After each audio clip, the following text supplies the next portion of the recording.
Well, good evening, everyone, and it's finally here. It seems like forever after the last game of last year, but the 2024 edition of the Rejoice Christian Eagles football has arrived. Hello and welcome to the Rejoice Christian Eagles Coaches Show. I'm Bill Bush, joined by my wingman, Mark Kirk, and of course, head coach of the Rejoice Eagles, Brent Marley. And as always, Todd Whitman back there behind the camera and the controls. We're coming to you live.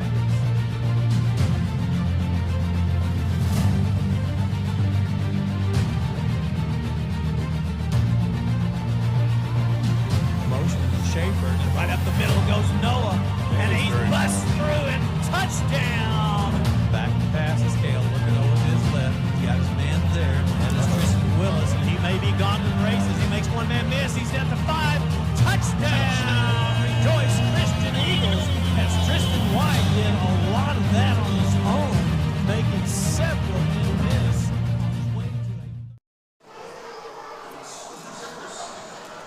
Well, good evening, everyone, and welcome to Buffalo Wild Wings Rejoice Christian Eagles Coaches Show. I'm Bill Bush, joined by my wingman Mark Kirk and head coach Brent Marley, and we're broadcasting you live up here at Buffalo Wild Wings. Kind of a different setup than what you're maybe used to seeing. We've got a special night as we've got the seniors in here, and we'll interview them, or let Coach Marley interview them after we talk about last week's game. We want to thank Hunter and the crew up here for being such great hosts, taking care of us.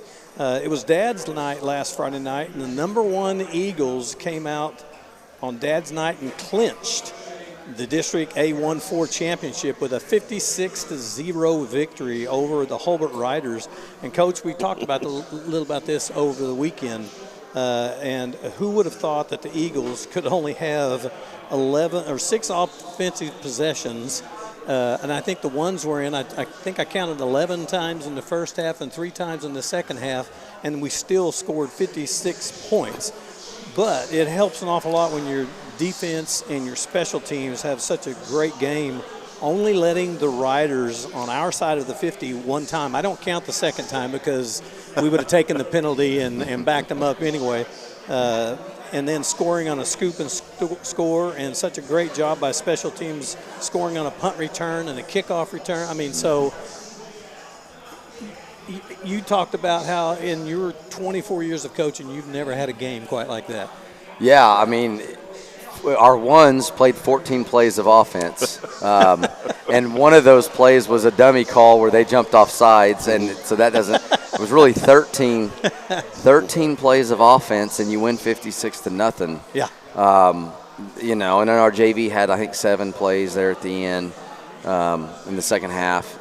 We ran the clock after halftime. But, yeah, it was just really weird. And a lot of that is a culmination of, like you said, it was a team effort. Defense played well. I mean, they were lights out like they have been. Our possessions, quite a few possessions, we were gifted the ball inside the 20 going in the red zone a few times. And then special teams made some tremendous plays. And then the defensive score, like you said, it really – I mean, our offense, I got home, and he's up, and he's running around energy, and he's like, I didn't even play tonight. I didn't even get to play. It was a strange game. It was a strange game. It was weird. Yeah, it was. Yeah, it was a very strange game. It was weird. Well, Yeah. Hobart won the toss, and they chose to receive the kickoff and was able to drive to their own 43 and punt. And on first down, Cale hit Ben Nichols in stride for a 68-yard touchdown, and the PAT was good. The Riders drove then to the Eagles 17 for their first of only 2 possessions in Eagle territory, but the D stiffened up and forced a turnover on downs. But that was all the scoring in the first quarter. I thought, oh my goodness. It's going to be a fight. Yeah, 7-0, and we had to turn them away. Here we go again. But the Eagles on their next possession, they also had a punt for on their only possession where they didn't score after forcing a Rider 3 and out and a punt. Cade Schaefer tackled the punter / quarterback, and we couldn't quite tell if he was actually trying to punt or if he was just trying to get out of the way and get out of the rush from Cade. But he was able to tackle him for an 8-yard loss. And on 4th and 4 from the 5, On the fourth and 5, Cale hit Blake Witten for a 5-yard touchdown pass for a 14-0 lead after the PAT. And the Riders started their next possession on their 10 and went backwards from there. So that just tells you a lot about that defense. The D forced another 3 and out, and they had to punt from their end zone where Camion Comptonero took it 35 yards to the house, and the PAT was good. 21-0 your score. And after forcing yet another 3 and out after a tackle for a loss, the Riders were forced to punt from their 18-yard line on that next possession. And after another good return by Comptonero, not into the end zone this time, that the Eagles took over at the Riders' 23-yard line, where the Eagles scored on 2 plays, capped off by a 16-yard run by Noah Goodwin. That PAT was good. And so, Coach, you had a 1-play 68-yard touchdown toss. You had a 2-play. The longest possession was the one where we had to go to 4th down and score on a 4th and goal from the 5. Other than that, it's a 1-play and a 2-play. And with the punt return, you're up 28-0. And you've only run. And the offense hadn't hardly been on the field. No, it's just it was so strange for us to have such a commanding lead, 28-0 after the first half, and virtually no offense on the field. No, I don't even know. Like I said, 24 years I've never been. I don't think in 24 years I've ever had a game where we ran less than 30 plays of offense. Maybe upper 20s. And it wouldn't have been a 56-0 ball game. No, we probably lost. It was certainly not. Nothing was going well for Hobart. Nothing was going well for them. Well, they did own. They did own the time of possession. Granted, they had time of possession. Yeah, but we still own the scoreboard. And that's the most important part. Leading at 28-0 at half, and like I say, only 11 plays, 2 possessions inside the Eagle territory. Because it was a desperation pass at the end. There was a penalty on it. So again, I don't even count that as I look at it as 1 possession, and that was the only time they got in on our side of the 50 for the rest of the night. Mm-hmm. And again, it's just because the defense just did an outstanding job. They did. Coach Eckel, Coach Johnson, Coach Warren, they had those guys ready to play, and once again it showed that they were a little bigger up front than Shoto was. Who's not? Who's Shoto, yeah. Who's not? We're not. Shoto was big. They certainly passed the eye test. They did. Yeah, and our guys just feisty and quick. Got in there and made some plays. There's a couple times that got us in a little trouble when maybe they converted on a couple 3rd downs when we got too far upfield and let the quarterback take off and run. I think he had a couple scrambles for 1st downs, but beyond that, once we settled in and just kind of, just calm down a little bit. You don't want a defense to calm down, but there are some techniques. If you just run yourself out of the play, right, you need to shut it down a little bit. Yeah. Well, so what are you telling your guys? You got a 28-0 score. They're not really looking like they're going to even move the ball on our defense. What are you telling your offense? What are you telling your defense going out to the second half? Obviously the guys did a good job of not letting Dad's night, another one of those nights that you could, allow your concentration to wane a bit. Yeah. But that didn't happen, as obviously they came out ready to play. What are you telling them at halftime? Yeah, what are the things we can work on? Offensively in the first half, I think it was early second quarter, we actually had to punt one time. And we jumped off sides in that series, and we didn't execute, and so we sent Cam in for the quick kick. So there was the one possession. We had the ball 3 other times in the first half and scored, and then we had the punt return for a TD. So let's not have no more punts. We shouldn't be punting.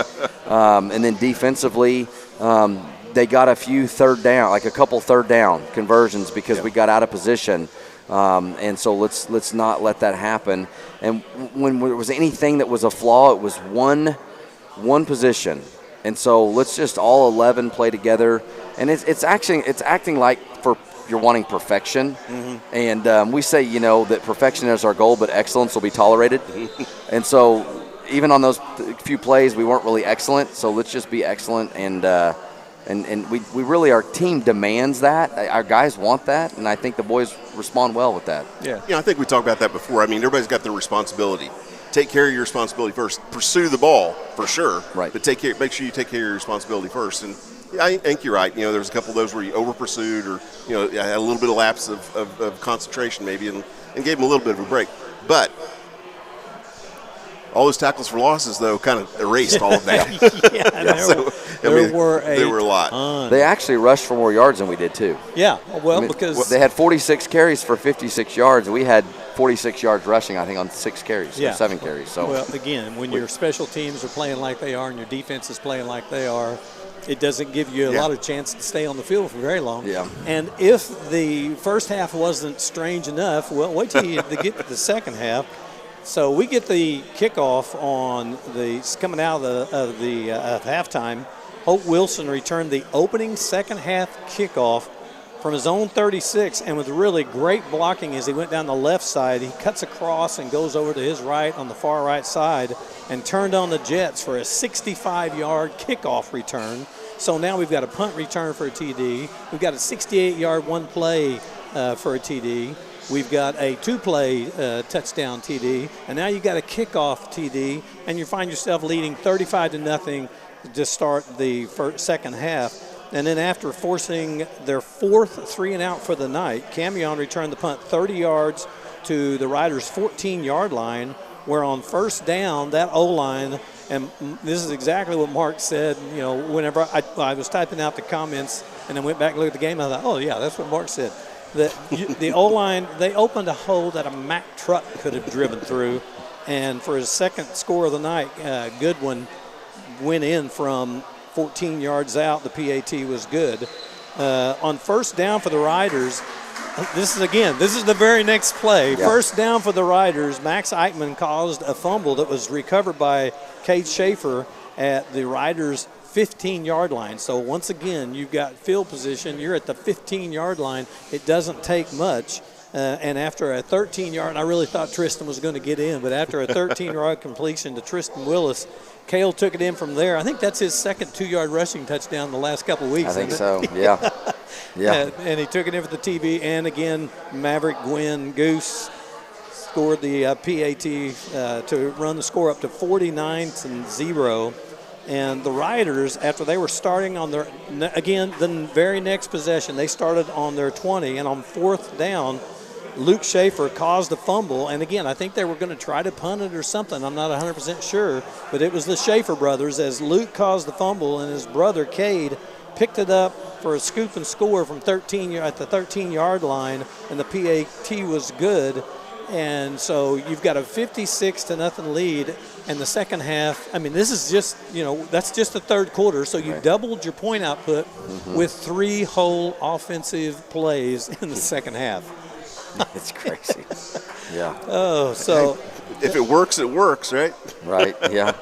Yeah, and you were talking about field position. The defense gave the offense the ball on the 11-yard line, the 23-yard line, the 15-yard line, and the 38-yard line, had a pick six and a special team score twice, and then the scoop and score. So, I mean, you put all those in there, and we didn't even talk about that. I think there were 21, 22 plays for loss, I'm thinking, on tackles the defense. For loss, yeah. Tackles for loss? Yeah. I think there were, because you had 13 in the first half, and with the ones out there, I think, we just kept giving them tackles for loss.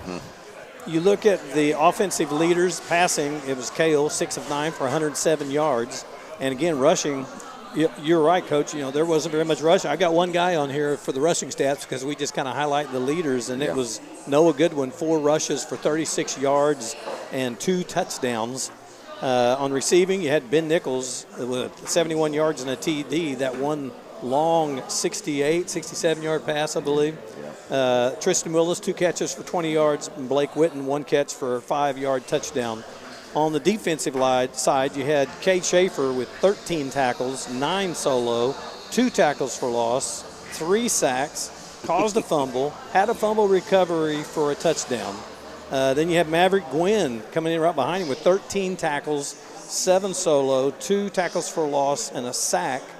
Karsten Losey, 11 tackles, 6 solos, 3 sacks. Carter Acree, 10 tackles, 9 solo, 2 tackles for loss. Then you had Cam Young with 7 tackles, 2 solos. Noah Schnackenberg, 7 tackles, 4 solos, a sack. Holt Wilson, and I'm telling you, he had 4 solos and a tackle for loss, but that interception, I went back and watched that. It was just like he was reading the quarterback's mind. It was a thing of beauty as he just read the quarterback, stepped in front of the receiver, and took it away from him. I mean, didn't even really take it away from him. It was just hit him in stride, and he just kept going like it was thrown to it. Yeah. He was Holt the intended receiver. Holt had a great night. He had a great night. Holt had a great night. We knew Holt due for that. Holt is a playmaker, and I know he's a freshman, but then like some other freshmen.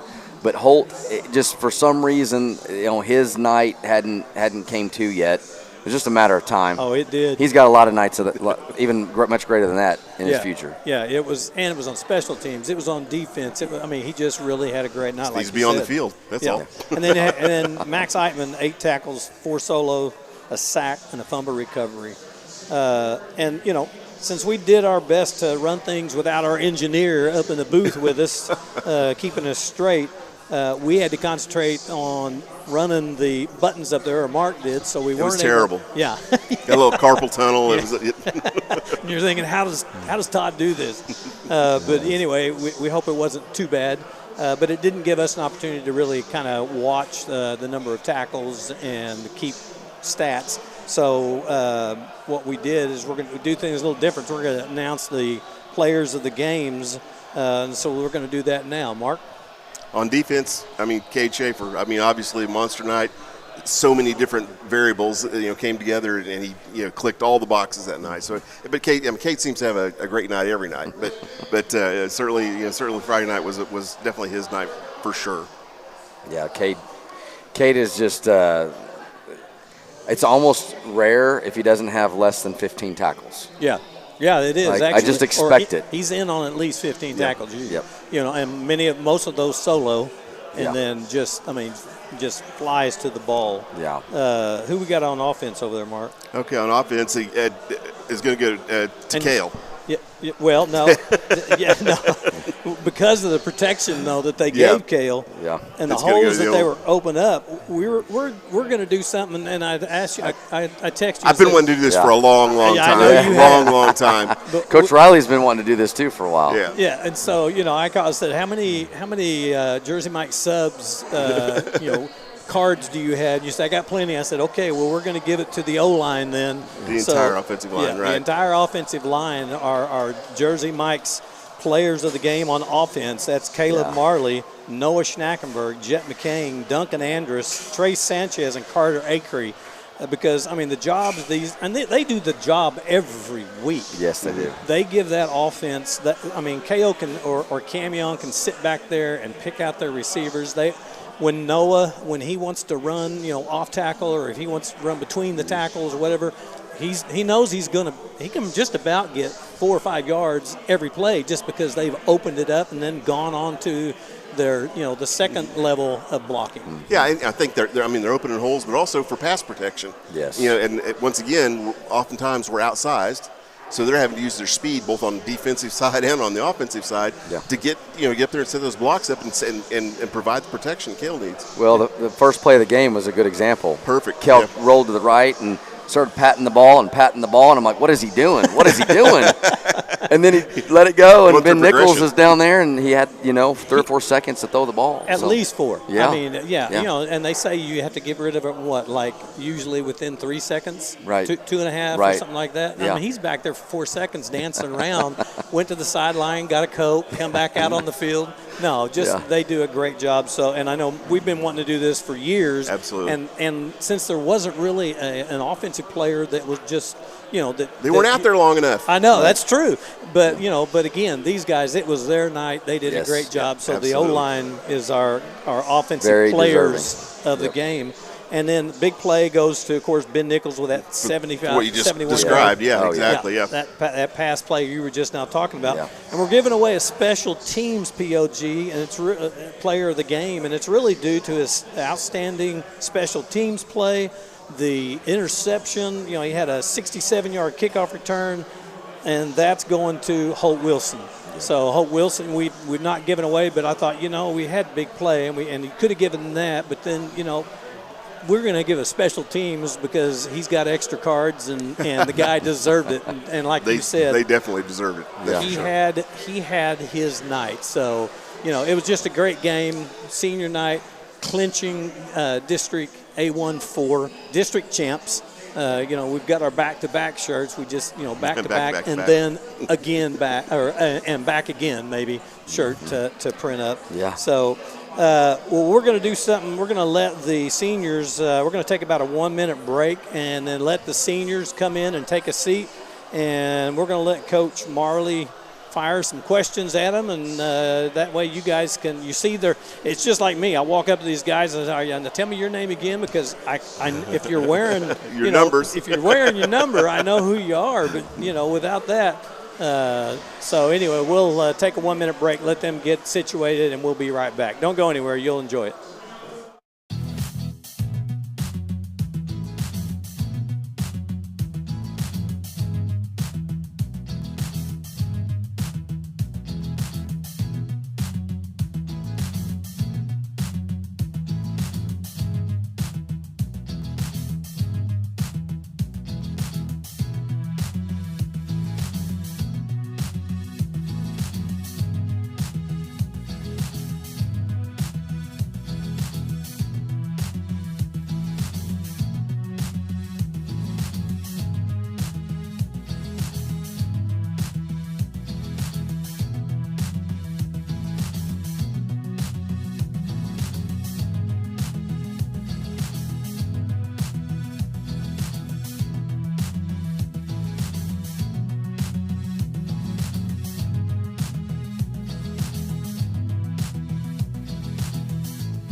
All right, well, welcome back. Oh, are we back yet?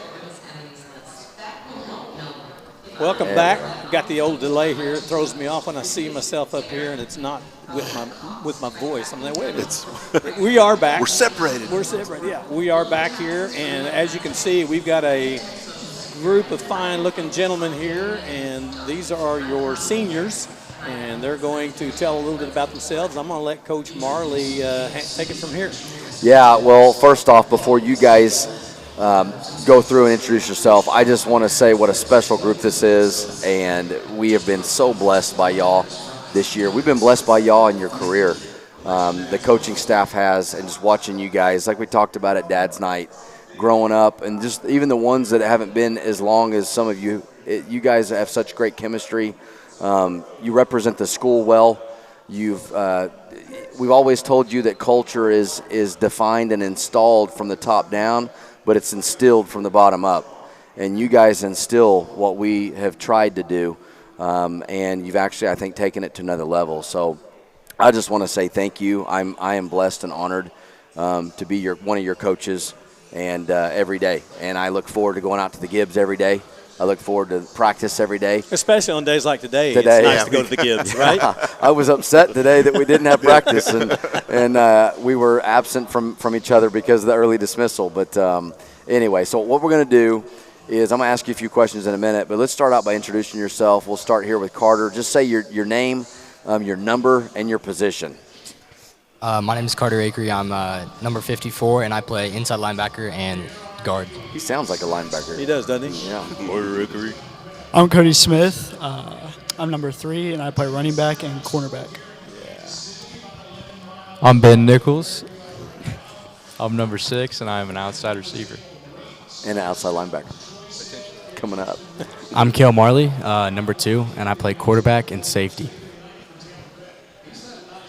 I'm Jet McCain, and I am our center and defensive end.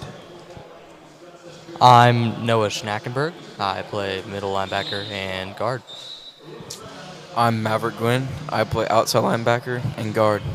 Oh, 53. 53. I'm Blake Witten. I'm number 10, and I play blocker, and I catch the ball sometimes. All right. When it counts. When it counts. There's a story behind that. Okay. There's a story behind that. Okay. All right, go ahead. I'm Caleb Marley, number 78. I play offensive tackle, defensive end. I'm Carson Losey. I'm number 52. I play guard and nose guard. And Schnackenberg's Awesome. 56. I don't think you said your number, but number 56. Yeah, right. awesome. All right, you got to tell us the story. He's Okay, yeah. So I don't remember what it was. Beginning of the year, the guy. Oh, it was the Eagle Pals. They had to do a little description sheet on Eagle Pals, and it wasn't just Blake. Quite a few of them. Like there was about 4 or 5 receivers that put down. They had to write down what they play to give to the classes that they go represent on Fridays. The little kids that they're all assigned to an elementary class. What position they play and what does their position do. And Blake and several of the receivers put, I play receiver, I catch the ball. Well, at that point of the year, we weren't blocking very well. And so we had a little team meeting, and I kind of expressed to them, a few of them as a whole, like some of their answers on the cards. And so, they started blocking their tails off after that meeting. And that's why he's a blocker. So that's what the difference was. Right. Yeah, he's okay. a blocker now, and sometimes he gets to catch the ball. All right. But I honestly think he's been catching more touchdowns lately that he's become a blocker. Yeah, exactly. It's crazy It how it makes works. a difference, exactly. Well, because they think, oh, we've seen him from last year. He's just going to block, and all of a sudden, hey, guys, hi, I'm in the end zone. I'm open. Yeah. Awesome. Well, all right. So no particular order. I'm just, if anybody wants to answer a question, just get the mic. We got one in the front row, back row. So let's start out with this. So far, like your time at Rejoice, what is your favorite football memory at Rejoice? Anybody? There you go. So freshman year, I knew nothing about football, never really played sports, came from a homeschool environment. And I joined halfway through the season, and I still knew nothing. And Caden Marley walked up to me one day in practice and said that I had to do the freshman initiation. Uh-oh. So he pointed over at Peyton Cole, who's a junior, and he said that I had to walk over to him, stick my fingers belly button, and wiggle it around. Naturally, I did it. And I've never heard this before. yeah, Peyton yelled at me, walked away, and Caden told me that he had icy hot in his belly button because he had put some on his shoulder, ran down before practice, and told me I was good after that. All right. I did not know That's that was awesome. a thing. That's good. Anybody else? Favorite memory, Rejoice football memory? Don't be shy. Everybody's, come on. We want all of you to talk more than just name and number. One of my favorite memories in my high school career at Rejoice was sophomore year. We played Claremont Sequoia, and we were a lot better than them, but we weren't playing great, and they were playing good. So it was a shootout back and forth, and during the game, third quarter, I think the score was tied. We had to score. I got knocked out of the game, and I was completely unconscious. I was out of it. I shouldn't have been playing after, but came on the sideline, came to it, and then later on in the game, we scored to get ahead, and there was about 1:30 left in the fourth quarter, and they had the ball trying to drive it down the field to score to win. And I ended up picking off the ball for the win. That's probably one of my favorite memories, and just celebrating with the team afterwards. And so. you did remember it then, Yeah, right? So I did remember it. I didn't remember much from that night, but I did remember that. So After I went back and watched the film, I thought, oh, that was me. That was me. Awesome. Okay, so anybody have a favorite memory so far this season? Something that's happened that's been a highlight for you? You're asking tough questions. Tough Because question. they're like, got that blank stare. Okay, here we go. I would Maverick say Maverick. my Goose. favorite memory this season would be getting that interception at high school. Or yeah, it was at high school. Yeah. And then Carson pushed him like the quarterback or something. and he got called back.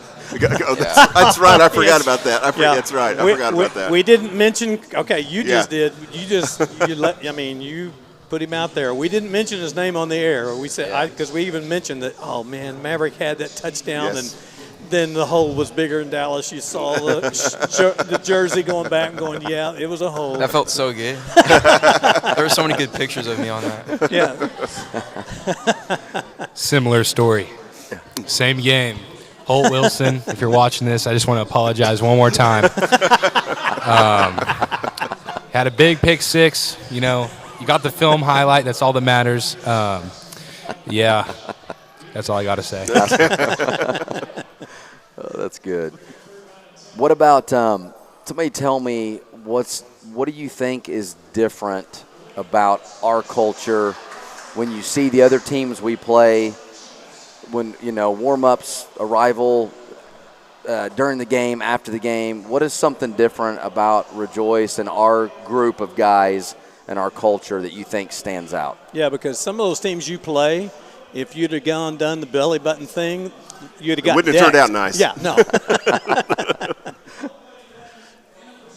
I think something that I notice about every game is all the other teams are always arguing if they mess up or they're yelling at each other.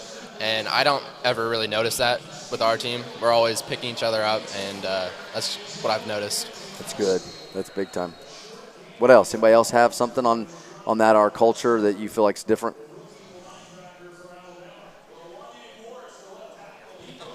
You know, this is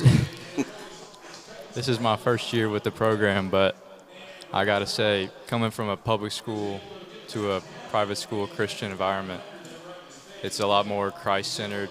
There's a lot more camaraderie, and I can tell that just it's a unified brotherhood almost everywhere I look. And so that's what I'd say I'd put a lot of emphasis on that. Is what I'd say is the biggest positive I've seen. Is just there's a lot of love going around for sure. That's just after the games, there's people getting saved. And Talk a little bit about that. I that's mean, or fantastic, some of you yeah. guys. I was gonna because we've noticed that a lot this year.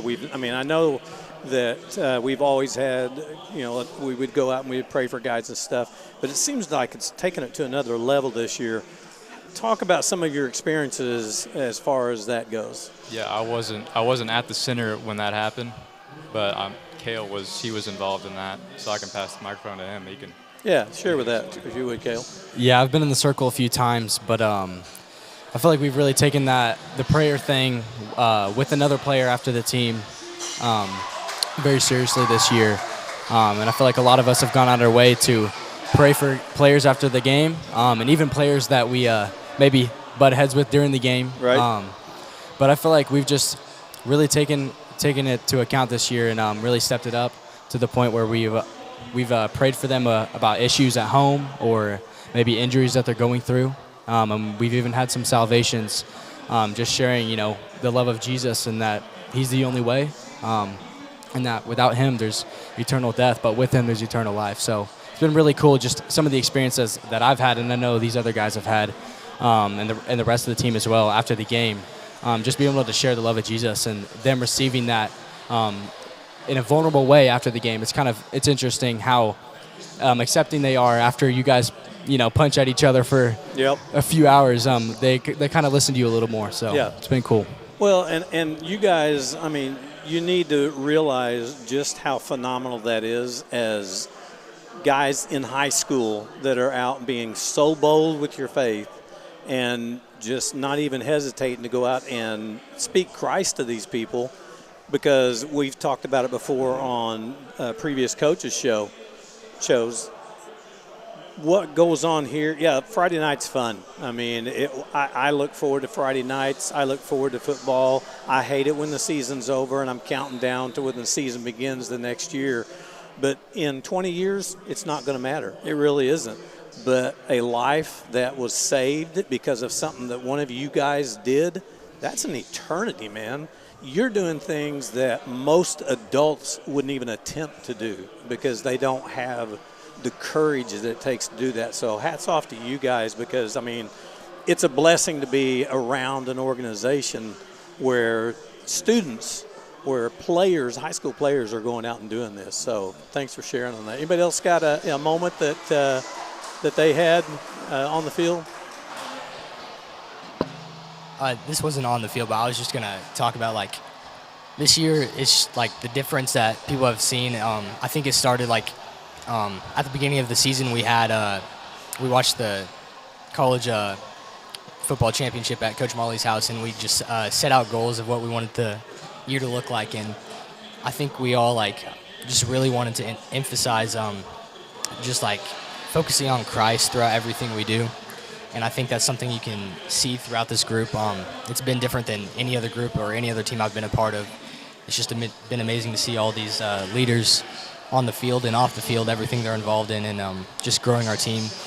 And I think another thing that's helped us this year to just be the light that we have is I feel like we're just more of a team than we've ever been before. Like the years previous, I feel like there have just been different groups in our teams. Like we've been divided in different areas, but I feel like we're all just one brotherhood, one family, one team that can just come together and play the sport that we love. And it makes it easier when you do that to play the guy next to you. I mean, play for the guy next to you. And it shows. It definitely shows. I mean, we can see it from the outside. We can tell by watching you guys that camaraderie is there, that brotherhood is there. We certainly see that. And the other thing I think is super impactful is the outreach that you guys are doing. And even if you have other players that you're reaching out to that don't want to be part of that prayer circle on the other team, at the end of it, the impact really of what you're doing reaches far beyond that. Whether they want to be part of it right there or not, they see what's going on, they understand. And they will come and they'll say, I want to have part of that. I want to know what that is. And I think that speaks volumes for what you guys are doing. Well, and you guys, you played a Christian school earlier this year, a couple of private schools that are Christian schools. And for the coach of that team to tell your coach that we've never experienced anything like that before, we want to be more like you guys. I mean, that ought to say everything you need to know right there as far as the witness you guys and the impact you guys are having out on the field. And we've had a ton of fun watching you guys play ball for the last several years. I mean, we've had a lot of fun doing it, but I'm very humbled by what you guys are doing. And I think it's just an amazing thing. Yeah, part of it, people don't know this, but usually, and it's a lot of them are here, but Miss Golightly in chapel about 2 weeks ago came up to me and Coach Johnson and said, there are 12 or 11, or I think it was 11 people on the stage doing the praise and worship. She said, do you realize that 8 of them are football players? 8 football players are on the stage in chapel leading worship at school. And I thought she didn't know how to count.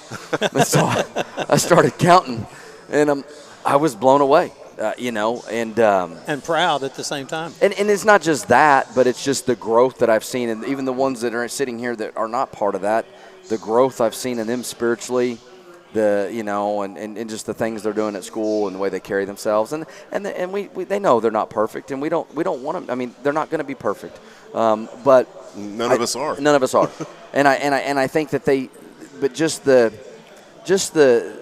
Jesus is the way, and them really believing that and trying to live a life that models that, and even through imperfection, knowing that the grace is sufficient, and just staying true to the Father. It's been a huge deal to watch, and so I'm grateful for that. So let me ask y'all this.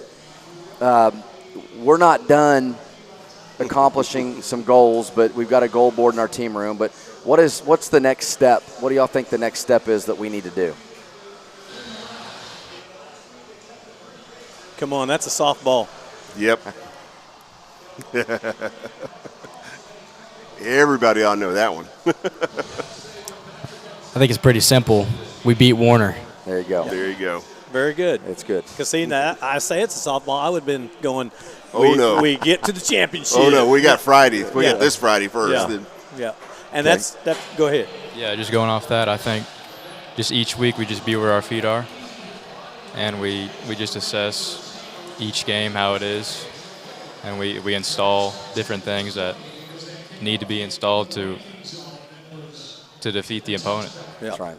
Beat the next man up. Yeah. Yep. We continue to do that, then I think, and everyone sitting here wouldn't disagree with me that we're going to be hard to beat if we keep displaying the chemistry that we've been displaying. I think it's going to be tough. Yeah. Well, and that's what Mark says a lot is that you guys, you just play the next play. You play the next play.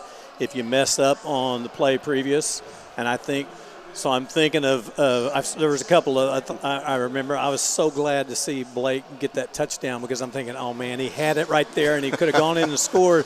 Then Cale comes back to him on fourth down going, he just wanted to make it a little more impressive. So. Well, what was cool about that is we had our dad's dinner Tuesday night, and after the dinner, Todd showed me a video of third grade. Okay, third grade. These two, well, a lot of them were together, but Cale's playing quarterback. I think, Jet, you might have been snapping, or Noah. I don't know. Somebody was snapping. Maybe Justice at that time. But, okay, not that snap. No. The snap goes over Cale's head. Jessica, that's not me. It goes over Cale's head, and Blake, I'm watching this video, little Blake picks it up and zigzags and makes people miss and hits the sideline and goes like 55 yards for a touchdown to win the game. Yeah. You know, and just seeing these guys in Blake, tell us about that moment. Yeah, he hadn't said anything yet. I'm going to make him talk. It kind of reminded him of Shoto Maisie going down the sidelines. Oh, I did this when I was third grade. I think it was third grade. I'm not really sure. All I really remember is picking the ball up and scoring and then jumping in my coach's arms. So that's all I really remember. And all I remember is that it was the game-winning touchdown. So. Was your dad the coach? No, it was not at that time. So how many times have you jumped into Marley's arm, Brent's? He doesn't, but Cale does every time he comes off the field. Okay. Yeah. Just turning around, and I'm like, where's the ball and where's Blake? And I looked back around, and he's running down the sideline for the win, so props to him. That's right. Amen. Good times. Okay, so let's do this. Let me ask this question because this is a group effort. This is a school effort. You guys have great teachers at school, teachers that care about you, teachers that work with you. Maybe somebody that hasn't talked yet. Give a teacher at Rejoice a prop and why. Jet, take it away. Noah, you might have one too.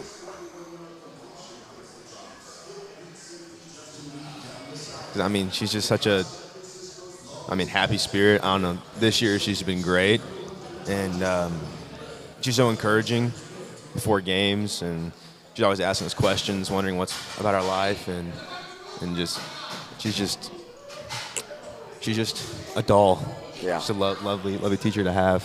Prop to Mrs. Schuler. Mrs. Schuler. What does she teach? She teaches math. Math. Algebra 3. Wow. Okay. She's great. Awesome. It's good. I'll have to give a prop to Mrs. Koss. She is understanding of any situation that we're in. If we need to chill out a little bit, we can. And right now we're watching The Hobbit, but I like when you can do that in English class. So that's good. I'll just add on, it's really easy to give a shout out to Miss Schuler because I'm her favorite student, and every time I show up in class, it's really evident. It's evident. And when I walk in, she's like, Chet, how was your weekend? I'm like, Jet, your haircut looks really good. Your outfit is super cool. Thanks for the apple. Oh, that's good. Oh, that's good. Yeah, to add to that, he's her favorite student in fourth hour, just in fourth hour. And the rest of the hours, I'm her favorite student, so just had to clarify. He meant just. Miss Schuler, if you're watching, I love you. I'm your favorite student, always and forever. Do you need a breakfast burrito in the morning? That's good. Okay, well, obviously we've told you guys we want this to last as long as we possibly can. I like Kel's answer on that's the next step. But outside of winning, what's another goal on our board, if you guys can think about it, a goal that we want to slap a sticker on at the end and say we've done? POTD. Practice on Thanksgiving Day. Practice on Thanksgiving Day. That's a good one. And that's a special deal. And we haven't done that in a while, so let's do that. And there's one other one. Anybody know what that one is? Become a unified brotherhood. Unified brotherhood. That's great. And we can't do that yet because it's still a process. It's an ongoing process. But you guys are really leading us in the right way to get there, and I know that we will. And so anyway, I want to close this out. I don't think, Maverick, have you talked yet? You have talked? Okay. Yeah, leave me alone. Everybody talked? I think they have. You guys have any questions? Any more questions for him? I haven't seen any on the screen, so. Oh, really? No, but I do want to say that, not only what you guys do as far as being leaders as seniors and stuff and other teams that see and everything, these freshmen that are on the team right now, they're looking at you guys and saying, I want to be like them. And I think it's great that you're leading in such a way to where you're setting the example, you've set the bar, and that just means that the sophomores, juniors, freshmen, they're all looking at you guys, and just great job of being the leaders that you are. Yeah, because you're making Rejoice a better program in the years to come by doing that. These guys are getting invaluable experience playing underneath you, playing with you, and playing and trying to play up to your level. I think that is it's the most you can hope for as far as an underclassman goes, is to be able to get to that level and play like you guys have been playing. Like I said, it's been a lot of fun watching you guys play all these years, and I think I think you got a great thing going. Just keep on going. Practice hard. Do your job. Do your job first, right? We talk about that all the time. Do your job first, but doing a great job right now. Yeah, we've been there all 4 years with you guys too, and so we've enjoyed seeing you guys progress up to where you are now, and it can be a very special season. You got to take care of Warner first. Speaking of Warner, and then Coach will just talk to you guys, and you guys can stay right here because we're almost done. They're going to be fighting for a playoff spot. They don't know. I mean, they could end up third or fourth or completely out of the playoffs after Friday night. So they've got nothing to lose and everything to gain. I mean, kind of the scenarios is if Hartshorn beats Panama, then Warner ends up in third. I mean, Hartshorn ends up third, Warner's fourth, win or lose Friday night. But if Panama meets Hartshorn, then Warner loses to us. It would go to the point system, and now you got third and fourth between Panama, Hartshorn, and Warner, all with 4-3 records. If Panama beats Hartshorn and Warner beats us, then Warner ends up third, Panama fourth, and Hartshorn finishes out of the playoffs. There will be a test at the end of the program here. So again, they're going to come into the game realizing we just need to win, we being Warner, to make sure that we can secure a spot. So they're going to be fired up. And I promise you, Warner's coach is telling those guys that exactly right now. The same thing. They can't depend on Hartshorn to do something for them, whatever. They want to do it themselves. Looking at their offense, I mean, it looks like, I mean, I was going to say that when I was first looking at the film with them in Panama, I thought, wow, they're run heavy. They're just, their quarterback running at least 50% of the time, and most of it's like, quarterback, a keeper, or the quarterback draw, But then you watch the Shoto Maisie, and they're throwing it all over the field. What do you think about as far as their offense? How do you prepare defensively? Well, it's a good team to prepare for because the secondary has to be ready. They get to play. It's not one of those games that's going to be 3 passes.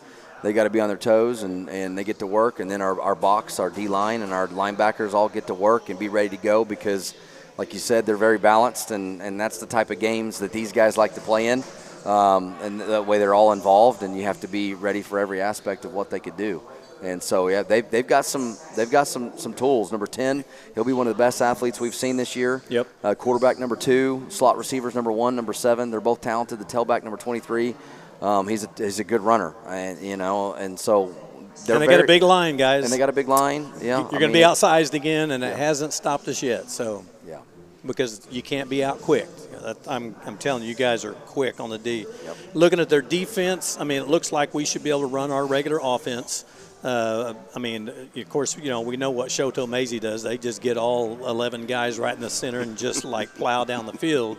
But still, both Panama and Shoto was able to kind of go between the tackles on them and pick up good yardage, which with these guys opening up the holes, we kind of like that, you know, that play. But it also, you know, they weren't tested, I didn't feel, on those last two games as far as going downfield with the receivers that we've got. You know, we should be able to open up the playbook, I would think. Yeah, we should be able to. I mean, it's so late in the year, we got to do what we do and continue to get better at it. Just attention to detail within what we do, and a few tweaks here and there, but it'll be a good week of practice. Looking forward to it, and it's always a fun time of year when we get into getting close to postseason. Yeah, well, like I say, there's 3 seasons. Mark and I, we talk about it in baseball because we're got a baseball background as far as being around baseball. But you know, you got your regular season, then you've got your playoffs, and you got your championship. You take care of the regular season and finish strong, going in with that momentum, and then playoffs start. And then you want to make your way. But, again, you got to beat Warner first. Mm-hmm. And then and we have no idea who the other districts are so tight. We have no idea who we would even – and we don't really care at this point. We just care about Warner and going to go out and take care of business there. Any last thoughts, Coach, before we sign off? You know, it is senior night. And these guys get to walk out there and be honored, and so it'd be an honor for them and for us is to have, you know, our crowd get back to the way we were before fall break. Right. And last couple games, it's actually football weather now. Yeah. Yep. And I know we love the live stream, and you guys do such a great job. But I think you guys, I speak for y'all too. We'd rather have you in attendance. 100%. No doubt. And get. I'd rather have 0 live stream viewers. And everybody sitting right there. Everybody on the field. A lot of people go back and watch it on Saturday. Yeah, you can go back and see it. Yeah. You know, again. Yeah. You know, Mark, any last thoughts? No, I think again, keep on doing your job. Do your responsibility. Do your job right. Good things are going to happen. Yeah, and so and just like echoing Coach Marley's statement there, these guys, this is senior night. It's a time to go out and honor them. Hopefully after, we know that we'll have at least one playoff home game, but don't wait to the playoffs. Let's get these guys and let's get our crowds back up like we're used to seeing them, and make sure that you come out and support these guys because they'll all tell you they feed off of that energy that comes from the crowd. I mean, they love the noise. They love hearing the stands rumble when they're stomping their feet. You guys are that 12th man. It's not just something that somebody has come up with. It's true. It makes a difference. And these guys will tell you that 100%. So come out, and Friday night should be a beautiful night. It's going to be in between the rain. It won't start until late Friday night, you know, so come out, bring a jacket, and enjoy the ball game. But as always, if you can't, Mark and I will bring you the game live on this YouTube channel. But for now, you've been watching the for our coach, Brent Marley, my wingman, Mark Kirk, and, of course, all the seniors here. I'm Bill Bush, and you've been watching the Rejoice Christian Eagles Coaches Show on this Rejoice Athletics TV YouTube channel. Good night, God bless, and go Eagles!